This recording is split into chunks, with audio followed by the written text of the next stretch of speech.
you would have noted by now is that the pattern of Odisha PSC has gone completely on the lines of UPSC. And there are two things that I want to first tell at the outset, that what is happening is that Odisha is not the only, and we'll go to discuss further about preparation and all also. But before we do that, one of the things to know is that Odisha is not the only state which has changed its pattern in this past 1 year. If you look at Maharashtra, MPSC has also changed its pattern. And if you look at, since Jammu and Kashmir became a union territory as of now, these three states in the past 2 years have changed their pattern and made it identical with UPSC. So this is not an isolated event that only one state is trying to do so, but increasingly more and more states are trying to align themselves on the lines of the UPSC pattern. And the reason is very simple, that firstly, there are a lot of times when students are preparing for UPSC, and what they want is that actually there are, the practical problem is, and you may all have heard about this or will face this, is that if you're preparing for the state exam and you're preparing for UPSC, firstly, if their syllabus is different or the timing of the exam is different, then it creates a natural problem, right? I think in your Odisha exam earlier there were 2 optionals, right? And now there's going to be 1 optional. Earlier there was no ethics paper, now there's going to be an ethics paper, right? So clearly the nature or the demand of the Odisha exam and the UPSC exams was different. Now this was something that caused disadvantage to anybody who was preparing for UPSC or Odisha PSC also. In fact, part of the intent of this changing pattern, I'm not saying the only intent, but partly the intent of changing this pattern is that people who are preparing for UPSC have, and who are serious candidates who are preparing for UPSC, have a good chance of, if they do not make it into the UPSC, they have a good chance of clearing the state service exam. And also on the opposite, if you're doing good in the Odisha PSC exam, you have a better chance of making it in UPSC. Please understand the real politics also behind this. Nobody is going to ask you this, but every state wants that more number of candidates from their state become a part of the All India services. It's a very, अरे आपको चाहिए ऋषि सोनक बन जाए वहाँ का प्रधानमंत्री. Indians take pride in whatever, right?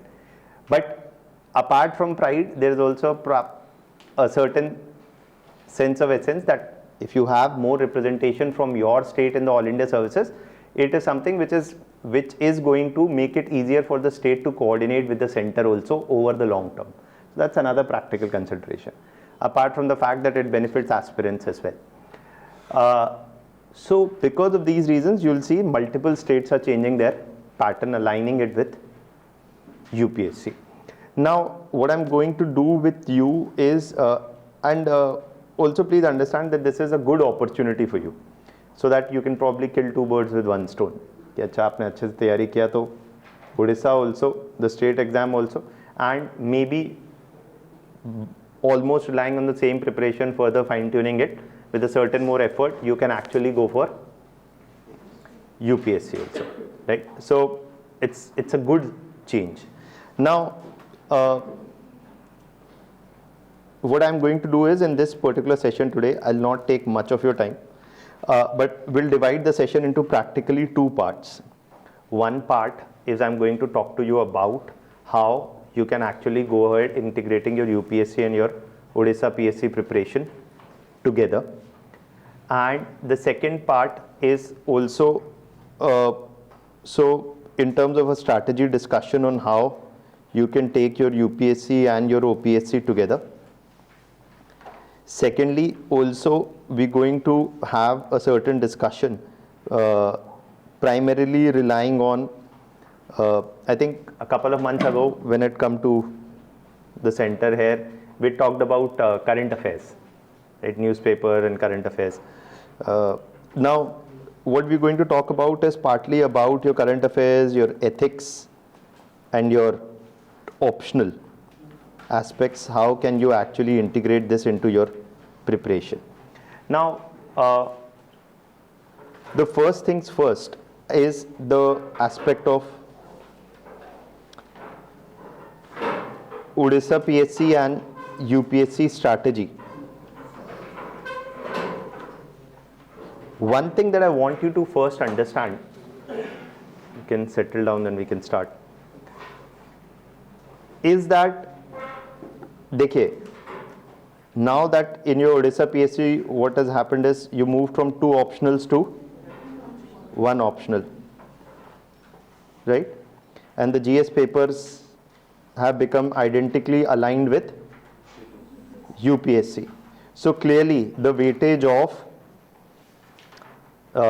you see 250 marks into 4 papers of GS plus an essay, right? And your optional is 500 marks, right? Earlier it was 1200 marks, right? So clearly the weightage of optionals has declined and that of GS has increased. Now, please understand, also I was just going through your OPSC paper sitting downstairs, जो अभी हुआ है, and what I've not gone through पुराने papers much, but I went through this year's paper, and the prelims paper is also, from what I have been told by others also, that as compared to previous years, this year's prelims paper was a relatively more conceptual paper. And again, why, and as if you go through that, जो आपका Odisha PSC का इस बार this time's paper is, and you compare it with UPSC papers of 2 or 3 years ago, you will find that they are very similar in levels of difficulty, in how options are framed, etc. So clearly the intent is ki bring it on par with UPSC. So one is the pattern, the other is the level of difficulty. On both, if the past or the present is any indicator, they want to align more and more with UPSC. Now, if you keep this in mind, first, as I often keep saying, please do not commit a sin of preparing for prelims and mains separately. कि पहले हम prelims की तैयारी करेंगे and then we'll prepare for mains. This strategy doesn't work in UPSC for the simple reason that the time between prelims and mains is essentially very limited, right? ऐसा नहीं हो सकता कि आप पहले prelims करें और फिर 3 महीने में between prelims and mains you do optional also, you do essay also, you do ethics also, and everything. It's just not possible, right? So right from the word go, integrate prelims and mains preparation together. In fact, it is, from what I have been told, your Odisha PSC prelims examination is somewhere in September 23, right? Your UPSC prelims stands around May 28th, right? And I think some 3 months after this will be your OPSC mains. And somewhere around, if I should have been using 2 different colors, but if somewhere around here, October, would be your UPSC mains, right? So one of the still a practical problem many of you may face is कि sir इसका pre है और उसका mains है और इसका pre है और उसका mains है. Even this they will align more in the future. You will see over the coming years to bring them more in sync with each other. For example, the state of Maharashtra has already done this. What they've done is कि UPSC का pre होगा उसके 2 हफ्ते बाद MPSC का they'll do pre. Okay. So but till then, till this doesn't happen, my first piece of genuine advice to you is choose your battles wisely. एक exam को उठाइए और पहले उसको करिए. If you are very well prepared for UPSC already, you've given the mains, you've given the interview, you've given the mains, you're very well prepared, तो आप दोनों दीजिए, कोई बुराई नहीं है. But if you're a first time preparing guy, or you're a first time preparing person, you just started your preparation, then please don't bang your head कि I will give both of them together. If you've already given, मान लीजिए Odisha PSC exams, you well versed with the pattern and everything, then it's okay. Because the problem that you will face here is not so much of syllabus, it's about orienting yourself, right? That you can't, you know, if you are right now, why I'm saying so, that because before the prelims of any exam, at least 100 days you should give exclusively to prelims. Meaning that if I was to just eliminate OPSC out of this for a second, okay, let's just forget OPSC for a minute, and let me just talk about UPSC. So one of the first aspects on strategizing in terms of time is that you're sitting right now in November, right? And if you want to give the 2023 UPSC exam, then from now on till January maximum, you can prepare for both prelims and mains. And from February onwards, from say the last of January or the first week of February onwards, the next 100 days have to focus only on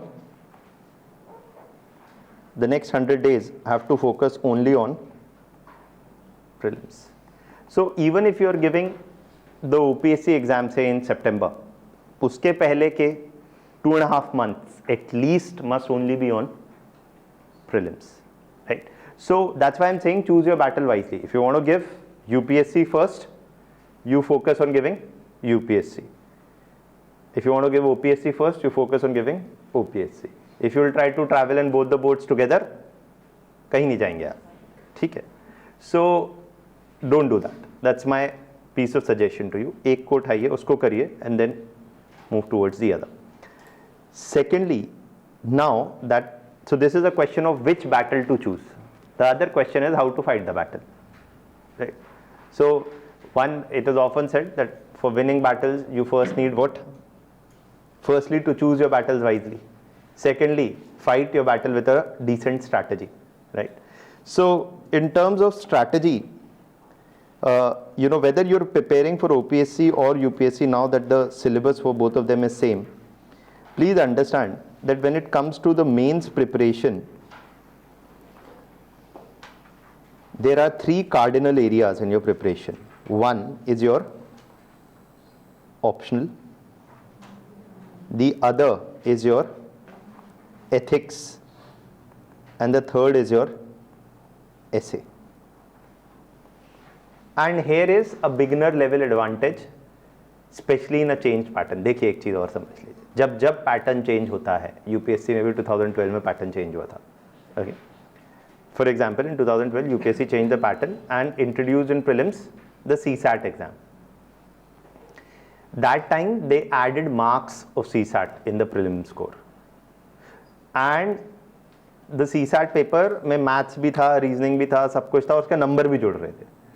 So a lot of people were very apprehensive that this pattern will favor people from engineering background, etc., etc. And a lot of people were worried that it will negatively affect their chances of clearing the prelims if they didn't come from an engineering background, etc. And did it do that? Yes, it did. And did it benefit a section of people? Yes, it did. Those people who were freshers. Pattern जब भी change होता है, the freshers often have a head start, primarily for the reason that those people who have given the exam previously, they are as new to the new pattern as are the beginners. 2014 में UPSC again changed the pattern, now this time of the mains. Again it benefited people who were new into the cycle, because they are, firstly, they don't carry a baggage. Secondly, they are also not thinking, अरे मैंने जो पढ़ा था वो सब हो गया waste. Okay, and often the resistance to any change, whether meaningful or not, comes from those who are the what? The older section of the society, right. तो पीपल हु आर प्रिपेयरिंग उसमें भी ये है.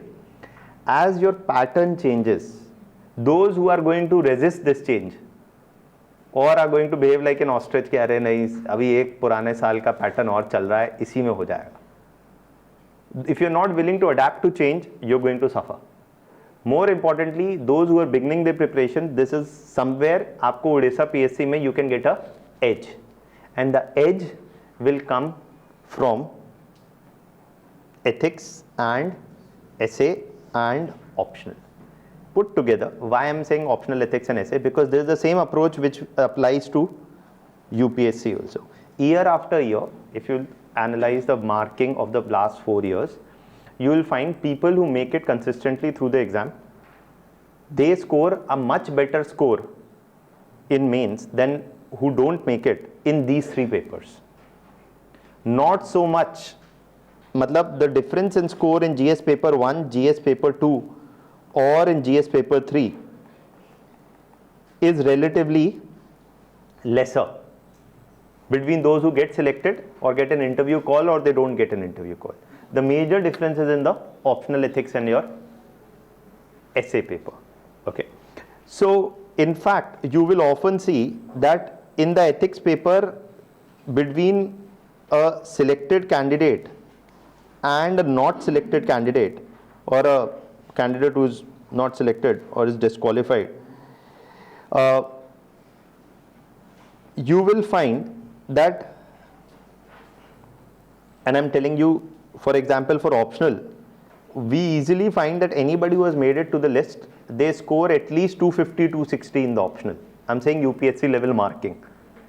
I'm not talking about marking at the state level, but I'm saying UPSC level marking. They often score at least around 260. It can go up till 300 also out of 500. This is for the optional. Whereas often people who are doing on an average-ish level, they'll score somewhere around 220 out of 500. People can score lesser होते हैं. देखिए नीचे गिरने की कभी कोई limit नहीं होती है, उठने की लिमिट है ना. It can be about the level of political discourse also or about marks also, right? So you'll find that easily a 40-50 marks difference comes where? In your optional score.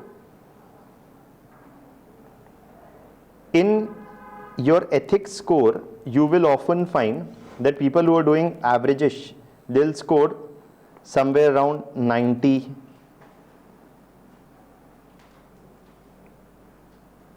or maximum 100. And people who are doing well can score even 115, 120 easily. So there is often a 20 marks difference when it comes to your ethics. Essay, from what I've been told, even in your Odisha PSC, now I think they've said that the essay pattern is also going to change. Earlier they had you only had to write 1. Now you're going to write 2. Section A, Section B, wahi 4 choice, like UPSC is doing. Repeatedly in essay, what we find is people who are doing average-ish on an essay, they score 105 to somewhere around 115. And people who do well, they score somewhere in the 130 to 140 range. Another some 25 marks difference. If you put them together, there's a difference of good 90 to 100 marks only by focusing on these 3 papers. So between the prelims and mains, the focus has to be on optional ethics and essay because of the average difference in the marking that we see. So, and also please understand GS 1, 2, 3 mein, for example, where you have history, where you have geography, where you have economy, where you have polity, you will be able to write answers of a sufficient level given your, if you have read for polity, economy, history and geography both for prelims and mains in an integrated manner, तो आप फिर भी लिख पाएंगे. But when it comes to say ethics or if the essay topics start becoming a bit more philosophical जैसे UPSC में आते हैं, right? So you will find that the difference in marking is significant. तो जब आप mains पे focus है तो आपको इन 3 पेपर्स पे ज़्यादा फोकस रखना है. And as far as your state exam goes, पहले तो एथिक्स का पेपर ही नहीं था, तो आपको एथिक्स का पेपर जरूर आएगा. Most likely the ethics paper will not have as high level of difficulty as is currently in UPSC. But जब UPSC ने ethics का पेपर चालू किया था 2014 में, वो 2-3 साल के पेपर आप जरूर देखिए. 2014, 2015, 2016, those 3 years of ethics paper you should look. That will be the level of difficulty that will be replicated in your state exam. And that is a great place to get a edge over others. If earlier you were preparing for Odisha PSC and you had 2 optional, तो आपको एक पता होगा कौन सा आपको optional अच्छा है, कौन सा वीक है. जो वीक है उसको छोड़ दीजिए, जो अच्छा है उसको पकड़े रहिए, right? And also essay, right? So these are 3 things that you should focus on when it comes to your mains preparation. Now the next thing, so I hope firstly you've gotten a certain sense from what you should be focusing on. Next is a question of in terms of prelims, or you know, as you go, so we can do 2 things right now, discuss. First is what we can discuss, as I always like to stress to a certain degree, is on how to manage your own study plan or a certain amount of time.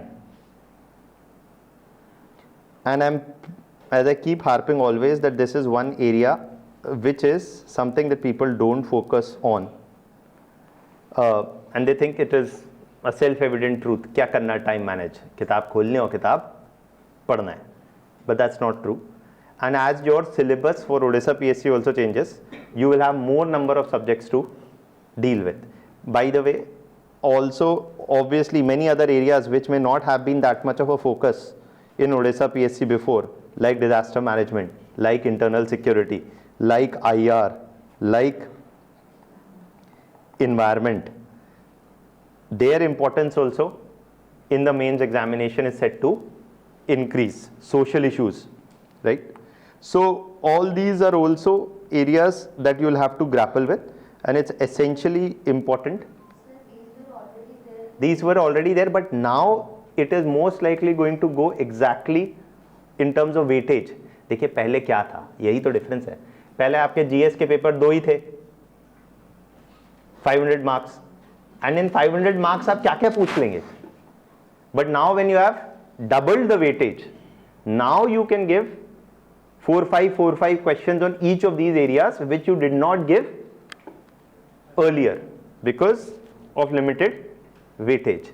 तो एक होता है syllabus में लिखा है, लेकिन अगर उस एरिया का वेटेज ही कम है तो how can you ask questions. Now there is going to be sufficient time and space for the examiner to frame questions on many of these areas also. So earlier maybe for your state exam you could, you know, give less attention to these areas. पहले आप में शायद एक statistics भी होता था, हाँ, stats भी होता था, अब वो तो नहीं है, right? And वो UPSC में भी नहीं है. So you will have now more space to ask questions on all these areas. Now, so I think one of the things to talk about is in terms of your study plan and time management. To me, this makes a lot of difference between people who get selected and people who don't get selected. Okay, आपको कई बार लगता है कि वो कौन सी book से है selection होने वाला है, ऐसी कोई बुक नहीं है.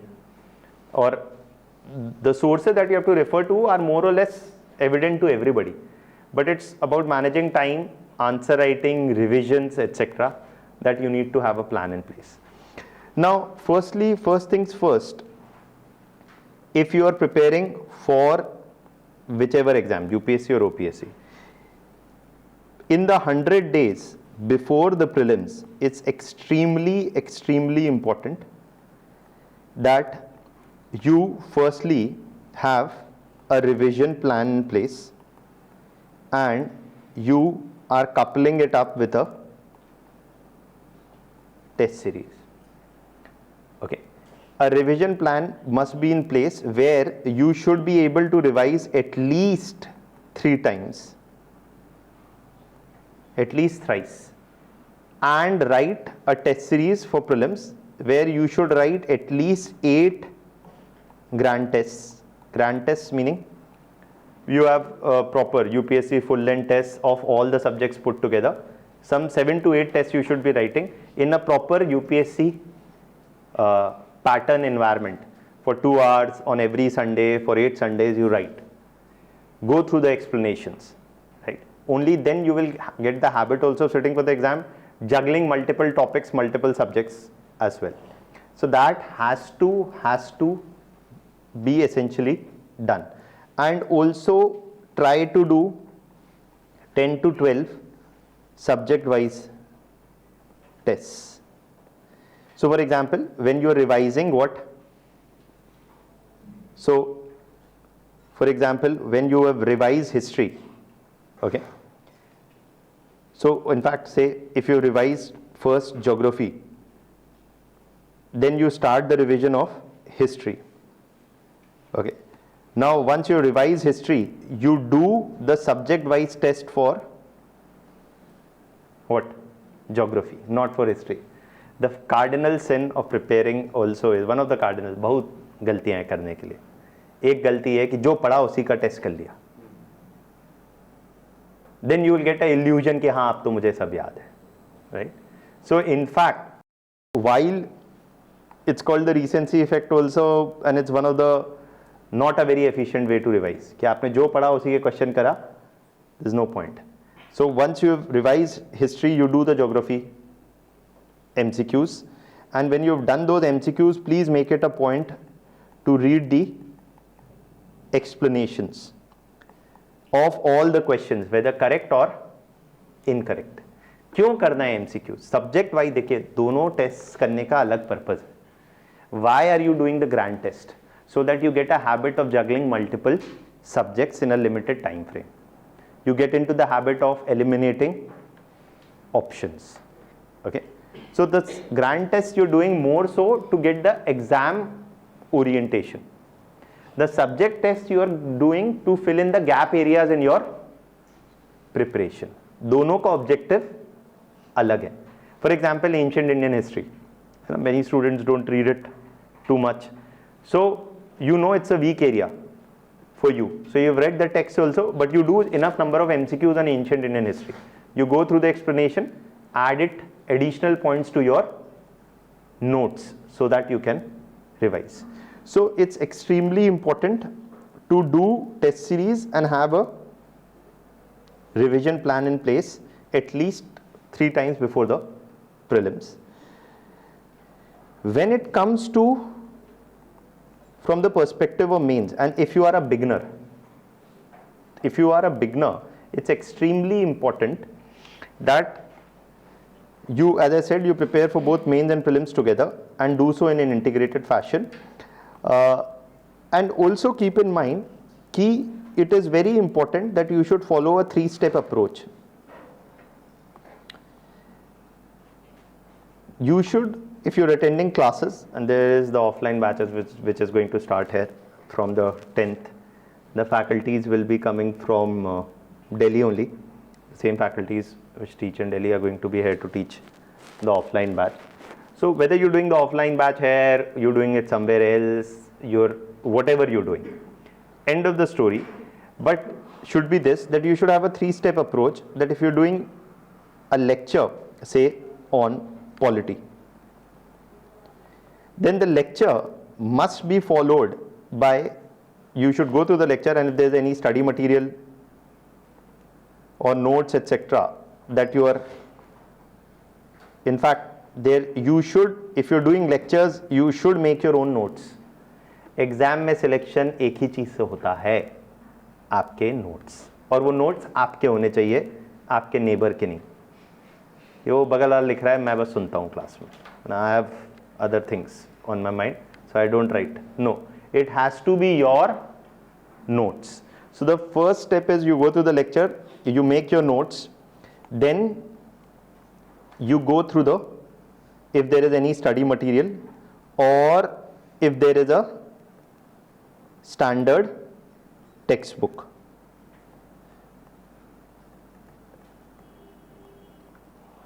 and whatever additional points you get from your study material or your standard textbook, you add it to your notes.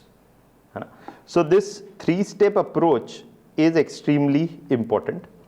Please also bear in mind, the rule in UPSC is that standard books must be read only for topics which are coming both in prelims and in mains, or have a very high weightage in mains. ऐसे topics, for example, if you see here, I wrote a number of these topics: social issues, disaster management, internal security, IR, environment. On these topics, reading a full book, for environment you can still read because it has significant weightage in prelims, as well as, so prelims mein, especially UPSC mein, environment has a significant weightage. But for many of these topics like social issues, disaster management, internal security, IR, there's no point reading a book. Why? Because you'll never have enough time. Okay. So weightage will decide whether you're going to read a book for a subject or not. For example, just to give you a certain context here, in history itself, there are many areas, right? There's ancient, there's medieval, there's modern, there's world history, there's post-independence history. Now, I often tell to students that when it comes to world history and post-independence history, and there is also art and culture, I often tell to students, when it comes to world history and post-independence history, don't read a book. In fact, just rely on notes. Why? Because if you see the pattern, you will find that these topics come only in where? Mains. And that too, 1 to 2 questions maximum in a year. So for 1 to 2 questions on a subject, reading a whole book is not a very productive exercise, because the output to the input is not very favorable, right? So किताब पढ़ने से पहले आपको ये पूछना चाहिए अपने आप से कि इससे कितने सवाल आएंगे. Now you may take another approach. अरे सर एक या दो क्वेश्चन आते हैं, उसको छोड़ ही देते फिर topic. Do not commit this mistake that you leave a topic like say world history or post-independence history because the question may be very simple and straightforward, okay, and others will be able to write an answer, and if you skip the topic you won't be, and that is a huge disadvantage. Okay, so just because the weightage of an area is less, you can't leave that area. Yes, you pay less time and maximize the output in that limited time, and try to stick to class notes on many of these areas rather than reading a standard book. To give you a context, because I'll tell you what happens. What is going to happen is, for example, IR normally gives in a year around 30 marks of questions. It can be 40 also, 30 to 40 maximum. Internal security may give 20 to 30 marks. Disaster management may give 20 to 30 marks. World history, post-independence history may give 20 to 30 marks. Now these are very small chunks. अगर आप बोलेंगे अरे sir ये भी छोड़ देता हूँ, ये भी छोड़ देता हूँ, ये भी छोड़ देता हूँ, so you add up the math. Out of 1000 marks of GS, you will end up leaving 150 or 200 marks. And that's not. We are a country of 1.2 billion people.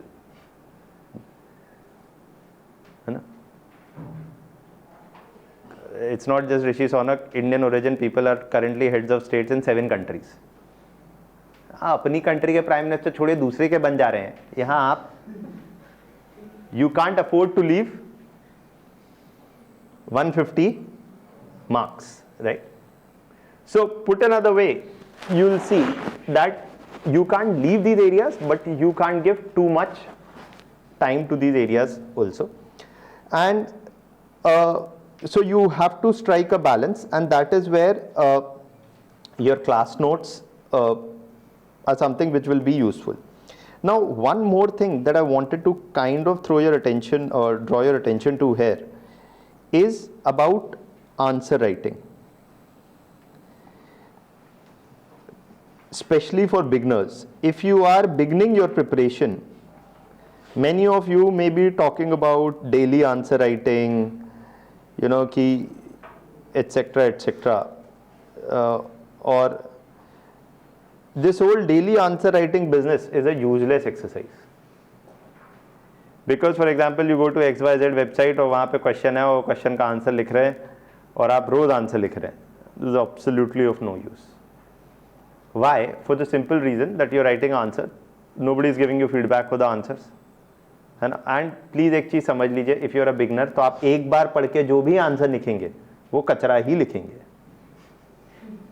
Either you will, and different people may write different kinds of kachra. For example, people who come from a humanities background, if they are given a UPSC style question, then if the question is, for example, on the nature of revolt of 1857, I like to give this example because शायद आपके समझ बड़ा easy है समझना है. Nature of revolt of 1857. Discuss the nature of revolt of 1857. Then जो UPSC style वाले बच्चे होते हैं, जो ह्यूमैनिटीज बैकग्राउंड के बच्चे होते हैं, they write question is on nature of the revolt of 1857 and they write in their answer causes of the revolt of 1857. Sir बराबर है, सब रिवोल्ट ऑफ 1857 पे क्वेश्चन है, हमने लिख दिया, है ना. So this is the humanities people. Because throughout college the whole idea has been question जिस टॉपिक पे है उस टॉपिक पे लिख दो, ये तुम्हारा धर्म है पास करना एग्जामिनर का. Those who come from engineering background, they are like, तो क्या है नेचर ऑफ रिवोल्ट, इसमें कुछ होगा, फ्लो चार्ट बनाते हैं, 3 गोले बनाते हैं और इसके अंदर जो जो पता है वो लिख देते हैं. None of this approach will work, primarily because UPSC answer, if you go to the UPSC, if you take any UPSC paper, first thing is written is content is more important than the length. ये लिखा हो उसमें ऊपर paper में लिखा रहता है. Secondly, questions are very precise, 150 words or 250 words में you have to write answer. You have 8 minutes to write answer. You are expected to write precisely what is asked, and not, you are expected to write precisely on what is asked, not on the topic. Just topic के बारे में लिखना is not the answer. And when you have read a topic only once or twice, तो क्या होता है कि आपने एक बार पढ़ा तो अच्छा आपको लगता है कि आप हमेशा देखेंगे. A lot of you will, you know, when you read a topic once and you try to write an answer, one thing you will come back and say कि हाँ sir, you know, when I read it I understood but I am unable to recollect. Somebody else may say I wrote but I got a comment that please address the demand of the question. Demand क्या है? nature. आपने लिखा क्या? cause. Okay, so all of this happens because MCQ solving and answer writing are two very entirely different challenges. MCQs में you need to, if अगर आपने एक या दो बार पढ़ा है, then what happens is that the answer is in front of you, the question is in front of you, you can partly apply your mind, eliminate options and arrive at the answer with some reasonable degree of accuracy. And that partly involves recognizing information which is in front of you. Whereas answer writing involves firstly recollecting information and then reproducing it in a correct format. So the challenge is much bigger in answer writing. तो एक बार पढ़ के आप answer नहीं लिख सकते, आपको at least 2 to 3 times you should have read before you write a answer. तो आज जो आपने टॉपिक पढ़ा उसी पे जाके आज प्रीवियस ईयर का पेपर उठा के आप आंसर लिखेंगे तो गड्ढा ही लिखेंगे. First, go through the lecture class notes and then especially it's extremely important to read a standard textbook. जैसे I don't know if you've seen, and as I always say कि आप तैयारी कर रहे हैं तो पिछले 5 साल के पेपर ज़रूर देखिए, both pre and mains. If you, for example, go through this year's UPSC mains paper also, and for example, if you look at many of the questions of history और पॉलिटी और social issues, तो आप history के questions you can not solve by reading Laxmikanth, sorry history के क्या करते हो, spectrum, modern ancient वेंशिएंट तो छोड़ ही दीजिए, मॉडर्न इंडिया के भी questions you can not solve by reading spectrum. For polity also, for example, there's a question on environmental jurisprudence that discuss the role of judiciary in the evolution of environmental jurisprudence in India. Now that's not an answer for which you will get it what in Lakshmikant. Lakshmikant में आपको मिल जाएगा NGT का composition. NGT ऐसे appoint होता है, वैसे appoint होता है, but it will not deal with the issue of environmental jurisprudence. Lakshmikant is not a standard text, it is a guidebook. Spectrum is not a standard text, it is a guidebook. Don't confuse guidebooks for standard textbook. आपके engineering या humanities में भी होता होगा, एक होता होगा standard text जिसे कोई नहीं पढ़ता होगा, एक हफ्ते पहले एक आता होगा गुटका, some senior from college or some refresher guide, and that everybody opens and mugs up. The same approach people try to apply to UPSC. It is not a very wise approach, especially in the light of changing pattern. Okay, if you look, for example, there are more questions. So what my strong suggestion is, आप standard textbooks पढ़िए. For example, as I say, for history if you are reading, तो आप भाई जो R.S. Sharma का old NCERT है ancient India का, वो पढ़िए, या मेडिवल का सतीश चंद्रा है ओल्ड एनसीईआरटी, वो पढ़िए, या मॉडर्न में बिपिन चंद्रा है, वो पढ़िए. Read standard text. Similarly for example in polity, Laxmikanth यहाँ ठीक है, मिल गया आपको constitutional provision, but you can look at certain other standard text, whether that is of Subhash Kashyap की जो बुक है, या फिर जो स्टैंडर्ड अदर टेक्स्ट हैं, नॉट मेयरली गाइड बुक्स. ये टाटा मैग्रॉ-हिल और ये पब्लिकेशन और वो पब्लिकेशन जिसका पेपर का क्वालिटी भी ऐसा होता है कि ये पढ़ने के लिए है या I don't know for what purpose, are not standard text books. Okay, I am not saying you need to read the toughest text book in town, but you need to read a standard text. आपको वो पढ़ना है जहां से ये guide book बनाई गई है. Okay, so you do that. For example, for art and culture you have your fine arts 11th class NCERT. It's a good text to refer to. So always focus on standard text. Now answer writing के लिए then when should you begin? आप 2 या 3 बार पढ़िए फिर लिखिए, and specially first try to write 1 or 2 or 5 answers. ऐसे नहीं कि 10 आंसर लिख रहे हैं एक साथ. Get your answers checked, take a feedback, compare your answer to a model answer. कई बार क्या होता है दैट आप जब भी आंसर लिख रहे हैं, अगर आपके पास उस क्वेश्चन का मॉडल आंसर है, तो you can always compare your own self evaluate to compare your answer to a model answer. एक दूसरा काम करिए, अगर आपको खुद करना है, मान लीजिए, go to the internet. Internet is a very useful source provided you know how to use it. आज most people use it. Internet is a tool of mass distraction. It has primary purpose of internet is not to keep you informed, it is to keep you distracted. So you are wise individuals, you are not here to be distracted. So you will not go to YouTube and watch DMK grand entry. Here this collector married this collector, all the nonsense. But go to internet, go to the topper copies of the previous 4-5 years toppers.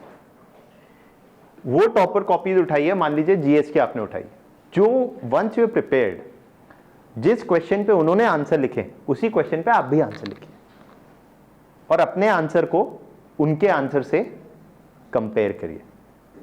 And then you will get a realistic assessment कि अच्छा ये topper ने भी तो ऐसे ही लिखा था, उसने ये 5 पॉइंट लिखे थे, 4 मैंने भी लिखे, तो I am on the right track. उसने 5 पॉइंट लिखे थे और आप पता नहीं क्या लिख रहे हैं, मतलब you are on the wrong track. So self-evaluate by comparing your answer to model answers or to previous year topper answers. For optionals etc. अब मेरा ये ज़्यादा सुझाव है, GS आंसर राइटिंग में देखें चाहे ना देखें, ऑप्शनल के आंसर राइटिंग में try to look at certain topper copies, it will be useful and beneficial to you. ठीक है, so keep that in mind, and जब भी आप आंसर लिखें compare your answer to some model answer and get it evaluated if you can. Even if you can't get it evaluated, at least compare to a model answer. In the GS program which will be held here, there will be regular prelims and mains tests, and when you write the mains test, they will be evaluated, you'll get the feedback and the model answer. Because there's no point writing an answer without a feedback and a model answer. Okay. Now, keep some of these things in mind, and then you go about doing things for your preparation perspective. Now, if you look into your syllabus further, one of the things, so what I'm saying is, and especially आप लोग ethics के लिए, जो state के exam के लिए आप 2014, 15 और 16 के पेपर ज़रूर देखिए ethics के, क्योंकि आपका जो initial पेपर आएगा वो उसी लाइन पे आएगा. It will not go to the current levels all of a sudden, because it's a new paper they're introducing. Now, coming to current affairs, I think we've given you a monthly magazine and a couple of handouts also, right? The current affairs, please, again I'm saying, choose your battle wisely. Your battle must be to get a solid grip over polity, economy, history and geography first, and your optional and ethics, and not bang your head too much on current affairs. I know that this may sound a bit unconventional कि क्या अरे sir रोज daily newspaper पढ़ना होता है और daily current affairs analysis करना होता है और डेली ये करना होता है और डेली वो करना होता है. आप डेली एक ही चीज़ करिए, वो है एप्पल खाइए, बाकी और डेली वेली कुछ नहीं है. देयर इज नथिंग डेली है. In fact, most people waste a lot of time on what? Reading current affairs. For example, people may read a monthly magazine also, people will read newspaper also, people will read some other compilation also, this also, that also, they'll make their own newspaper notes also, they'll make separate newspaper notes for prelims and separate for mains. All of this will, and then you will be like कि sir मेरा रोज 2-3 घंटा newspaper में चला जाता है. Now that's not a very wise utilization of your time. Make it a rule that for current affairs, pre and mains both are important, and partly you need to have a strategy for both. Okay. So for example, current affairs के लिए I always say कि there is a twofold approach you should follow. You use the monthly magazine as a source for prelims, and you use certain lectures and notes which are issue wise notes or topic wise notes for mains, and yet you should keep reading newspaper, and in newspaper reading your focus should be primarily on reading editorials and some other relevant sections, but from time to time जैसे text and context आता है हिंदू में, Indian Express में explained आ जाता है, some major science and tech developments etc. तो that can be there from time to time, but otherwise this. Now for example, you have that, we've given you that monthly magazine, so that's merely a compilation of the major developments over the past month or so. अब इसमें there's no need to open the book, वो आप घर जाके कर लीजिएगा. When you go through a prelims magazine, it's very important कि आप एक चीज़ करते जाइए. पहली बात, उसको ऐसा मत करिए कि you sit for the whole day and you reading the whole magazine. 60-70 pages हैं मान लीजिए मैगजीन में, एक मंथली मैगजीन में. तो what you do is you read 5-10 pages every day and read it during the least productive time of your day. जब आपका कुछ और करने का मन नहीं करता है, तब आप मंथली मैगजीन पढ़िए, है ना. जैसे XYZ movies turnover has reached 300 crores. This is the nonsense you read on a daily basis, as if your turnover has reached 300 crores. So replace that nonsense gossip with India has launched a new missile and its range is this and it is launched from here. ये हमने नया aircraft carrier बनाया, नई car आई है market में, आता ना. This car goes from 0 to 100 in these many seconds. You know your missile goes, it has a range. Agni 5's range is this. What is Arihant? What is your new aircraft carrier? Whatever.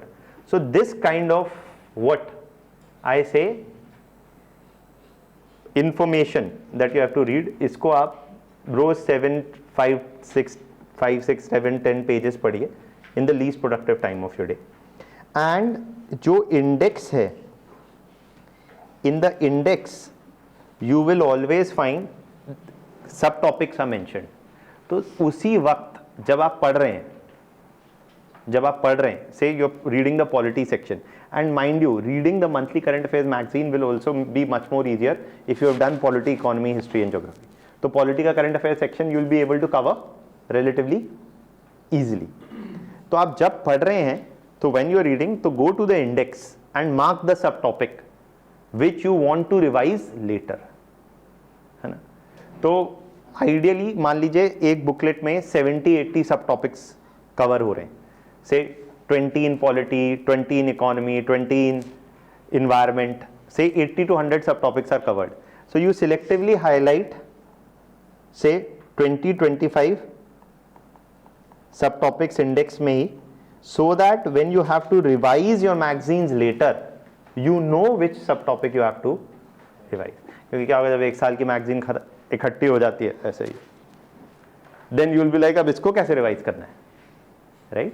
So you should by the end of your reading the monthly magazine, selectively highlight the topics you have to go through. Yes. बोल ही नहीं रहा मैं, बनाना ही नहीं है, इसलिए बोल रहा हूँ. प्रीलिम्स मैगजीन का कोई नोट फोट नहीं बनाना है, टाइम वेस्ट नहीं करना है. Just highlight in the magazine, that जब I will have to revise current affairs, I open the index, I know अच्छा page number 12, page number 50, page number 64, page number 40 पे I need to revise. Never make prelims का current affairs ka notes, it's a waste of your time. For mains, yes. For mains, so I've given you another 2 handouts. One is on aging, the other is on water conservation.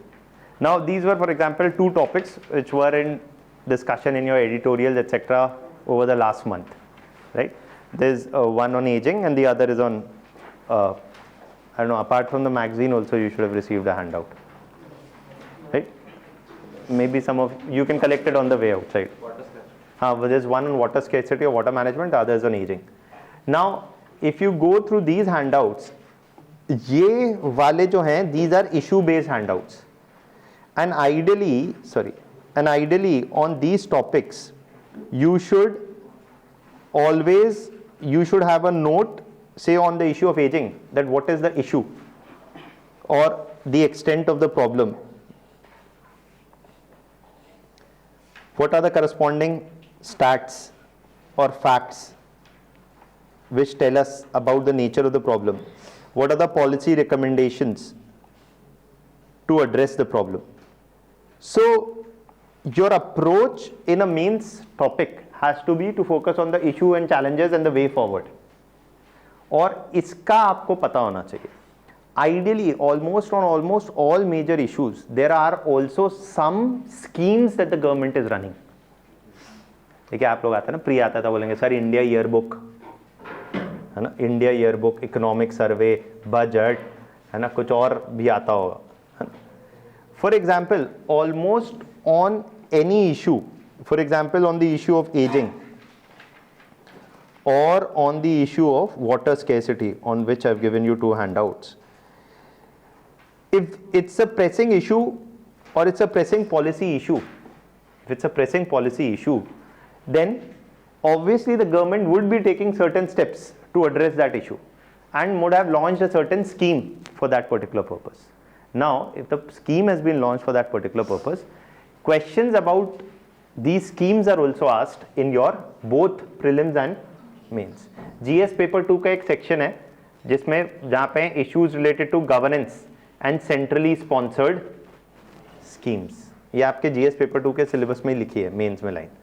और prelims में they often ask you, for example, अभी on the issue of water scarcity and especially on ensuring piped water supply, the government is running a scheme, some Har Ghar Nal and Nal Mein Jal Yojana, or there is what it's a part of the larger Jal Jeevan mission. Or for aging, you may have the Indira Gandhi old age pension scheme, Atal pension scheme, this scheme, that scheme. Now, for such schemes, for prelims, you should know what? 3 or 4 things. One is which is the sponsoring ministry. Who are the beneficiaries? For example, the scheme is targeting old age women, widowed women, or any old age individual above the age of 60 years. Say there's Ayushman Bharat scheme, or there are XYZ number, Narega scheme, the major flagship schemes of the government. There's a Swachh Bharat Abhiyan, right? Which is the ministry, who are the key beneficiaries, what are the key benefits promised under the scheme, and what is the funding pattern for the scheme. These are 4 categories to actually focus on. Is it a completely centrally sponsored scheme, or there is a state funding also involved in the scheme? ये question कहाँ पूछा जाता है? Pre में. They'll give you a question that with reference to XYZ scheme, which of the following statements are true? And most of the times the options will be framed on these. They will never ask you कि अच्छा कितने districts में ये scheme चल रही है, या 5,000 crore was allocated for the scheme or 6,000 crore. No, you need to focus on useless details. These are the details. And from the mains point of view, not on every scheme, but major flagship schemes, you should know their corresponding issues, challenges, and the way forward. Now, my strong suggestion to people is that for current affairs, अगर notes बनाने हैं तो आप mains orientation से बनाइए, pre orientation से मत बनाइए.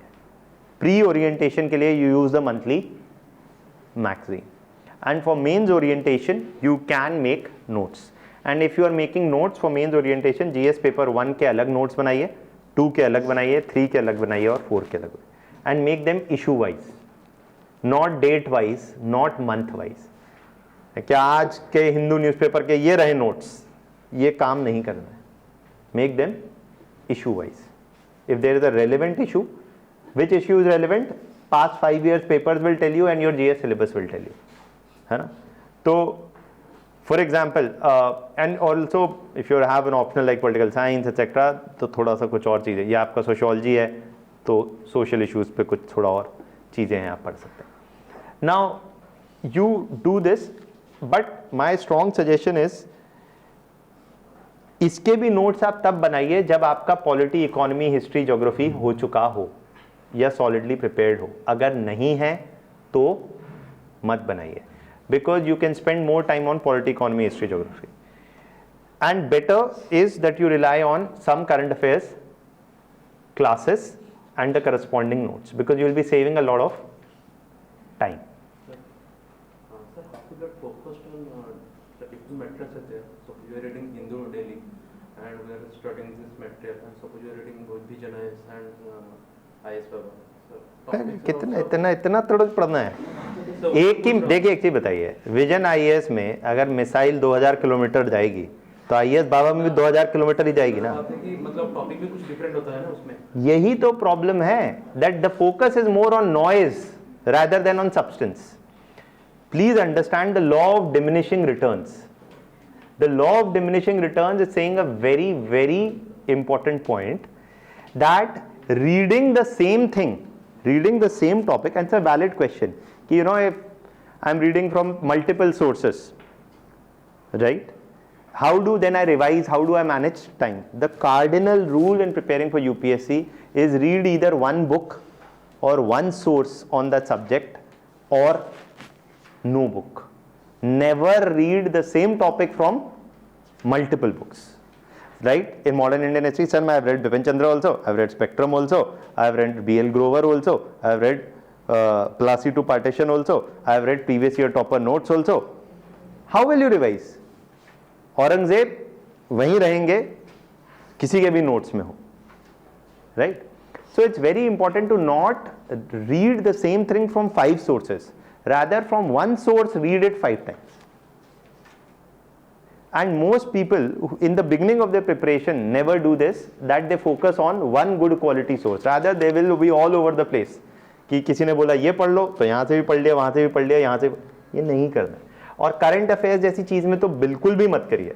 Just stick to one source. Please understand, if by reading 500 more pages you can solve one additional question, it's better not to read those.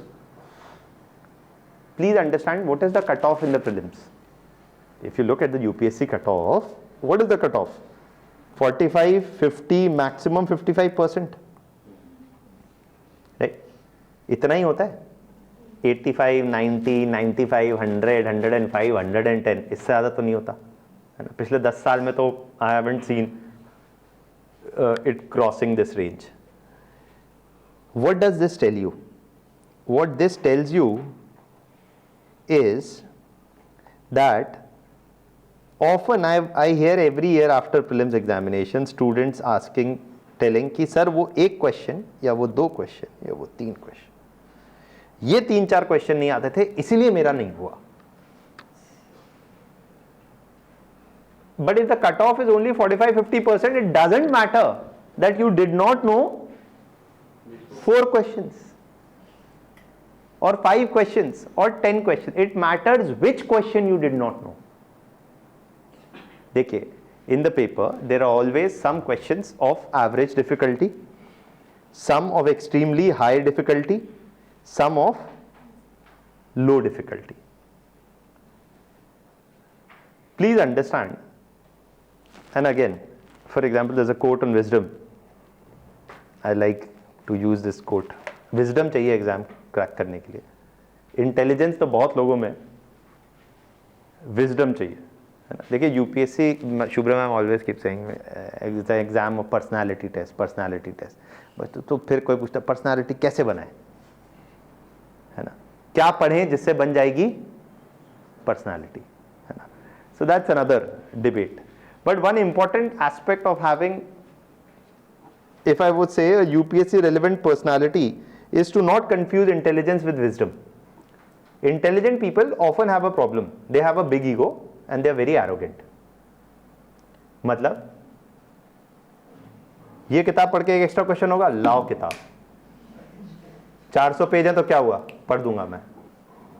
I am intelligent. Ego, big ego. IIT I went, IIM I went, everything I did in first attempt. Big ego. Go UPSC, first time prelims, होंगे आप IIT IIM से, नहीं हुआ prelims. Ego, punctured. Intelligent individual may not always be wise. What is wise? For example, a wisdom involves changing what you can by sheer effort, knowing what you can't change because that is destiny, and the ability to differentiate between the two. Focusing on changing what you can change, focusing on not trying to change which is beyond your capacity to change, and choosing your battles wisely. Often in the UPSC exam, if you are going to get selected or not is determined by these questions, not these questions. High difficulty questions do not determine what?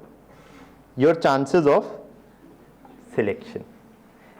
In fact, if you are wise, you will leave the extremely difficult question. देखिए अगर आपने पढ़ा है और शिद्दत से पढ़ा है, ढंग से पढ़ा है, स्टैंडर्ड सोर्सेज से पढ़ा है और 4-5 बार पढ़ा है और टेस्ट सीरीज भी करी है और फिर भी नहीं हो रहा आपको क्वेश्चन, तो किसी से नहीं होगा. And please understand that you have done a decent level of preparation. You have never heard of this. The question is on Jain monks. There was a question on prelims this year. Which the following were Jain monks.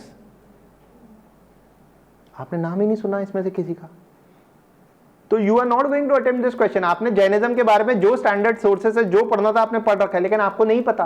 तो आपको नहीं पता तो should you be worrying about this question? You should not, because 9 out of 10 other people will also not be knowing this question, and if you are a fool you will attempt this question and go for negative marking, and if you are wise you will be like, let's leave this question. So wisdom also involves knowing which questions to leave. वो 2, वो 5, वो 10 सवाल जो आपसे नहीं और किसी से नहीं हो रहे हैं, उससे आपका सिलेक्शन नहीं हुआ, आपने वो करा. So these questions are not meant in the exam to get you selected. They are meant to ensure that you don't get selected if you attempt these questions. ठीक है. तो part of the examination, especially cracking the prelims, is also about strategy and knowing which questions to leave. If you see the new pattern, तो अभी उन्होंने बोला है कि 1 option is correct, 1 pair is correct, 2 pair is correct, 3 pair is correct. उसमें तो you should be even more careful and you should be willing to leave questions of high difficulty. ठीक है. तो इसीलिए never focus on those 2, 5, 10 questions जो किसी से नहीं हो रहे और आपसे भी नहीं हो रहे, because they'll not get you selected, right? So that's why I say for current affairs always try to keep one good quality decent source, do MCQs, and that is it. Rest of the time focus on standard areas, है ना? क्योंकि standard areas से जो लो और average difficulty के questions हैं, they will get you selected. You can't afford to go wrong on a simple और an average question, क्योंकि ये क्वेश्चन ही कम होते हैं पेपर में, है ना. और लो डिफिकल्टी वाले तो बहुत ही कम होते हैं, एवरेज डिफिकल्टी वाले ज़्यादा होते हैं. Because please understand when they are framing the question paper, every question has a differentiating value. वो बहुत ज़्यादा लो डिफिकल्टी के क्वेश्चंस भी नहीं रख सकते, otherwise it will become a CBSE का पेपर. सबके ही आ रहे हैं 90%, right. There are states like this, like the state of Maharashtra is notorious for having prelims paper with extremely high cut off. I don't know यहाँ का क्या cut off रहता है. Is it high? I think जो paper आया था तो उसमें तो हाई नहीं होगा, जो मैंने देखा अभी पेपर. तो if the cut, and please understand, if the cutoff is going lower, it will always benefit the serious candidate. If the paper is of a high difficulty, it is good news for a serious candidate. If the paper is of a low difficulty, then गधा खच्चर सब बराबर, घोड़ा खच्चर सब दौड़ रहा है, सब बराबर है, right? So understand and then act wisely. तो इसीलिए restrict your sources on current affairs, and that's how you should go ahead. Okay. And in the GS program here, the current affairs classes are while the all other GS classes for polity, economy, history, geography will be held offline by the teachers from Delhi, but the current affairs classes are held only on Saturday and Sunday, and they will be online only. They'll be online only. In Delhi, I take those current affairs classes and Sahil sir takes those classes. So those current affairs classes will go online only on Saturdays and Sundays. And उससे ज़्यादा ज़रूरत नहीं है, मेरा तो एकदम simple है. In fact आपको टाइम कम हो तो आप लेक्चर भी मत देखिए, आप हैंडआउट्स भी पढ़ेंगे.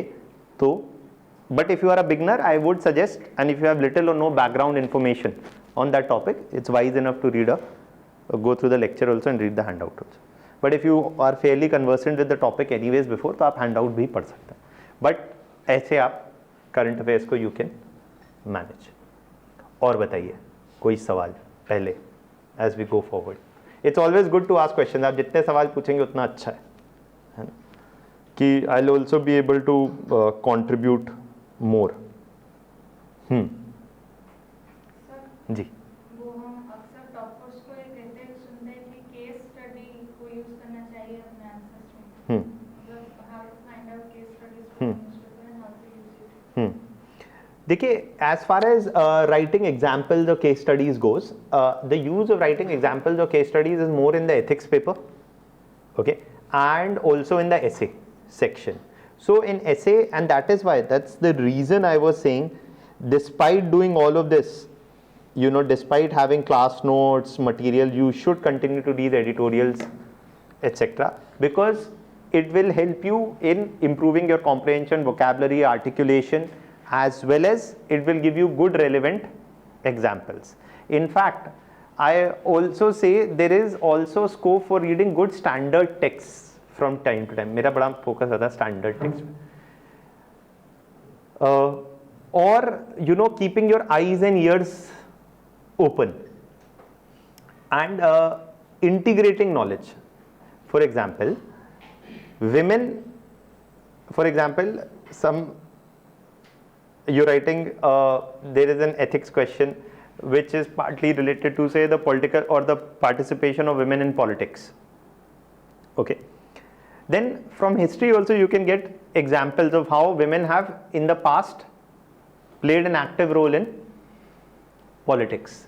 A classic example is, for example, in local governance, in the Chola period, women were a part of the local governance assemblies in the Chola dynasty and played an important role in decision making at the local governance level on a day-to-day basis.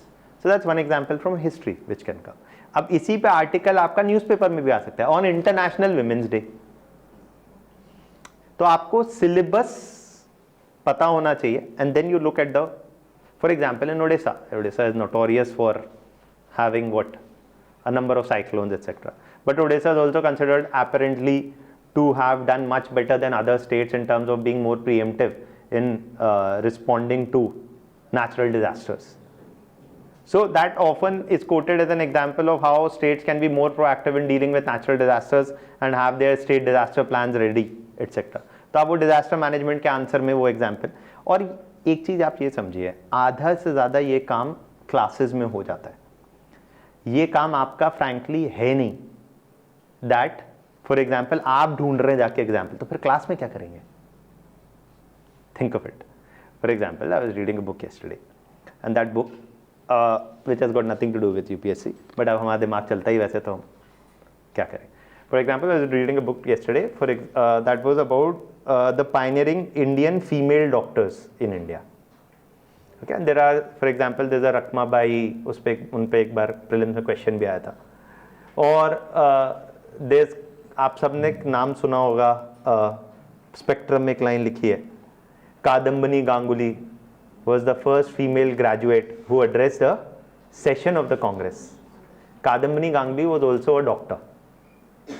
Okay, and how in many of these struggles, basically, how many of these women faced a lot of visible and invisible hurdles in accessing medical education and becoming doctors. Now this is an example which you can use in an essay on gender. If you look in the past 6 years, ये बड़ा common है, UPSC में कुछ themes हैं जो हर साल repeat होती हैं. एक है गांधी और एक है जेंडर. इन दोनों के बिना यूपीएससी हो ही नहीं सकता. Every year 200 to 250 marks of questions come on Gandhi directly or indirectly. Gandhi के बिना एथिक्स नहीं है, एथिक्स के बिना गांधी नहीं है. यूपीएससी कैंडिडेट का आंसर तो एथिक्स पे गांधी से शुरू होता है, गांधी पे ही खत्म होता है. राइट. नॉन वायलेंस पे कोई आ गया तो भी गांधी से शुरू, गांधी पे खत्म. Gender related questions every year in UPSC, if you see, there is either an essay topic. Last year for example, not this year, last year for example, there was an essay topic from the hand that rocks the cradle rules the world. उसके पहले last to last year there was an essay topic, unless growth is engendered, growth is endangered. Okay, तो आप बार बार देखेंगे कि it's a constant recurrent theme. वैसे एक और increasingly recurrent theme is environment. तो आप you will, if you, इसीलिए बोल रहे हैं कि पैटर्न प्रीवियस ईयर पेपर को एनालाइज करना चाहिए. तो एनालाइज क्या करना है, कौन सी themes are getting repeated.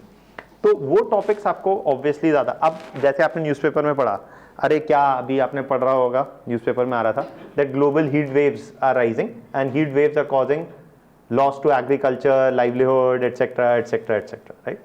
So it's a issue related to climate change. Modi ji announce new scheme life, live for environment, है ना, राइट? तो that's also related to climate change. So I am telling you increasingly themes like climate change, urbanization, cooperatives. Cooperatives क्यों? India launched a couple of years ago a new ministry for cooperatives and is headed by Shri Amit Shah, right?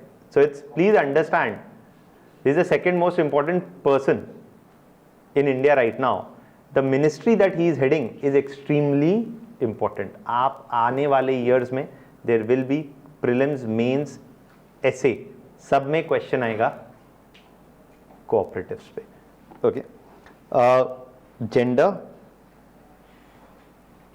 Gandhi. So if you'll go through, you know, you'll get, and इन चीज़ों पे automatically you will find more editorials, articles, case studies coming in the newspaper. तो आप उसको अपने, but this is ideally done as a part of the lecture itself, क्योंकि ये आपका काम नहीं है.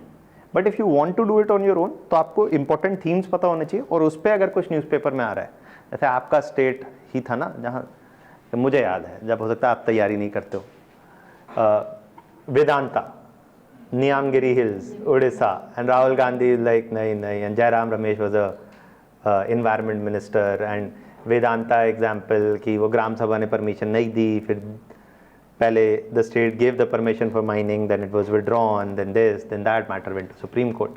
That's an important case study.